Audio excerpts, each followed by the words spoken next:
di channel Timba Ilmu ID. Jadi kali ini saya akan membantu teman-teman memberikan contoh bagaimana sih file presentasi atau format presentasi untuk seminar pendidikan profesi guru ini. Sebelumnya, saya adalah mahasiswa pendidikan profesi guru prajabatan tahun 2023 gelombang pertama. Jadi saya sudah melakukan seminar PPG dan juga sudah dinyatakan lulus oleh LPTK maupun oleh GTK.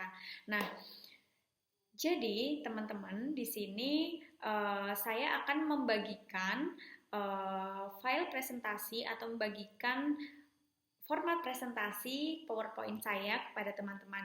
Namun, disclaimer di sini saya adalah mahasiswa pendidikan profesi guru di kuliner. Jadi, konten-kontennya akan saya hubungkan dengan konten-konten di kuliner ya. Bagi teman-teman yang dari luar jurusan kuliner juga bisa menyesuaikan sesuai dengan kebutuhan.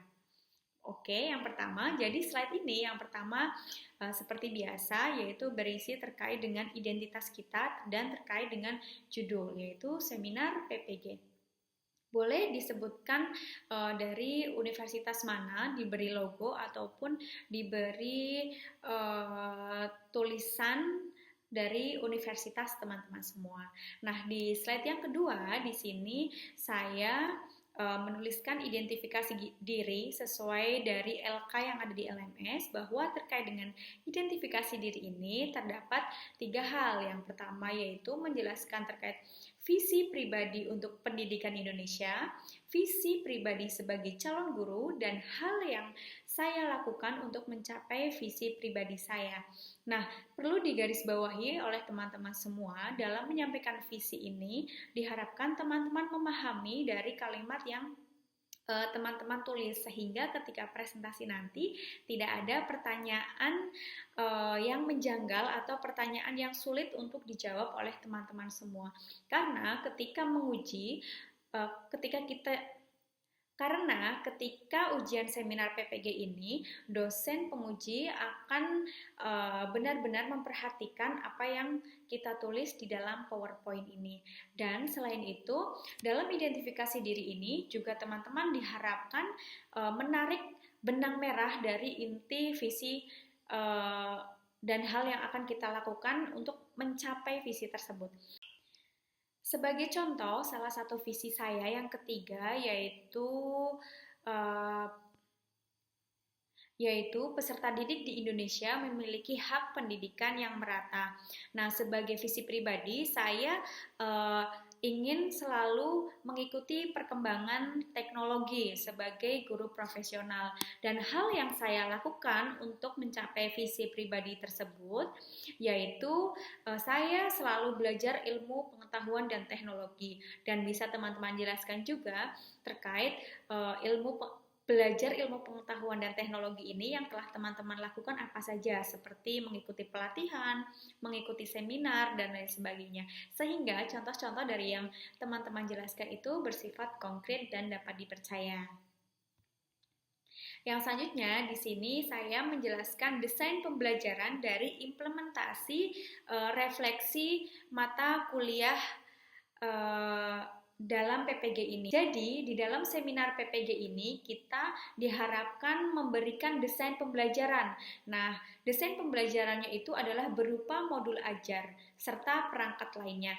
Di sini, sebagai guru profesional, kita harus belajar untuk mengikuti teknologi dan perkembangan teknologi yang semakin pesat.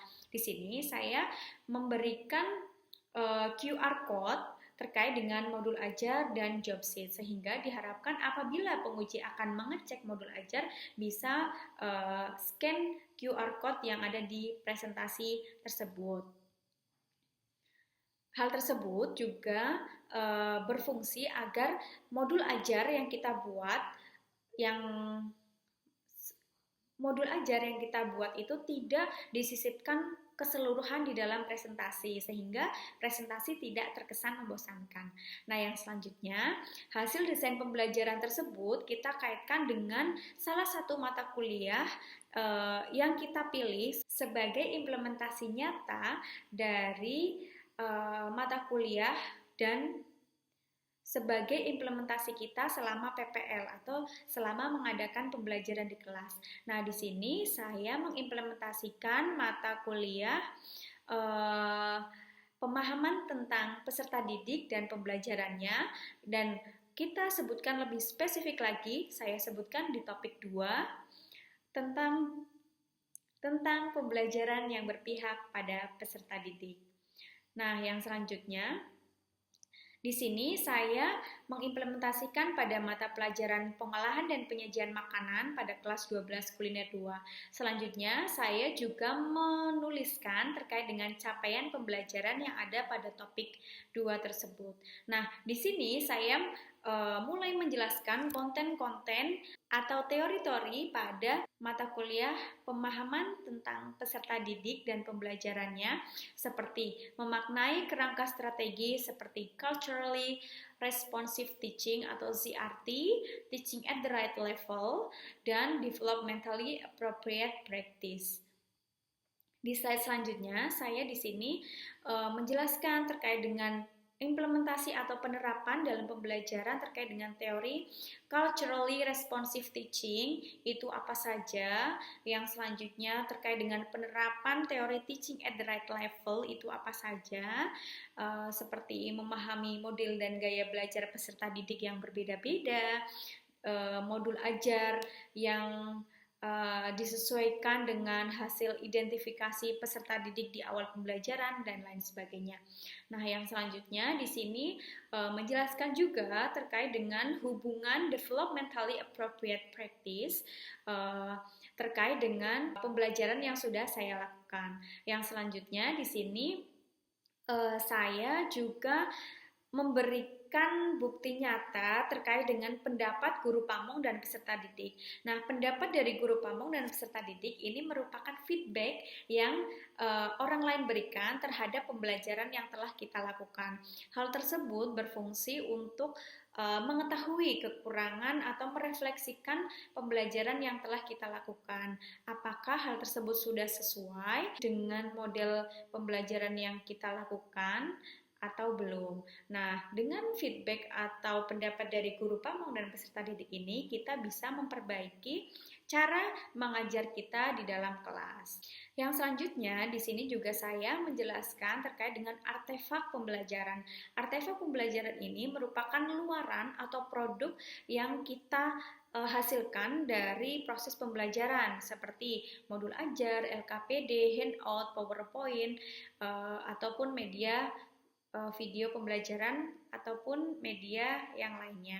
Nah, yang terakhir di sini saya menjelaskan secara singkat terkait dengan hasil refleksi pengalaman belajar yang diperoleh selama PPG. Nah, di sini seperti video yang sebelumnya saya jelaskan, di seminar PPG ini kita merefleksikan mata kuliah selama 2 semester di kampus. Nah, di sini saya menjelaskan terkait dari kompetensi pengetahuan dan pemahaman serta keterampilan. Nah, di sini kita menjelaskan sebelum kita PPG bagaimana pengetahuan kita, dan setelah PPG apa yang telah kita peroleh, sehingga hasil dari refleksi ini dapat diketahui apakah dalam diri kita terdapat perubahan yang signifikan setelah mengikuti pendidikan profesi guru ini atau tidak. Nah, seperti itulah contoh PowerPoint yang saya gunakan pada saat saya seminar PPG. Semoga dapat menginspirasi teman-teman semuanya yang sedang mempersiapkan seminar PPG ya. Dan mudah-mudahan teman-teman juga dipermudah untuk proses-proses berikutnya seperti UKPPG, menulis studi kasus, wawancara, dan lain sebagainya. Semoga kita semua bisa menjadi guru profesional yang baik dan bisa memajukan pendidikan Indonesia. Terima kasih. Jangan lupa untuk subscribe, komen, dan like. Dadah!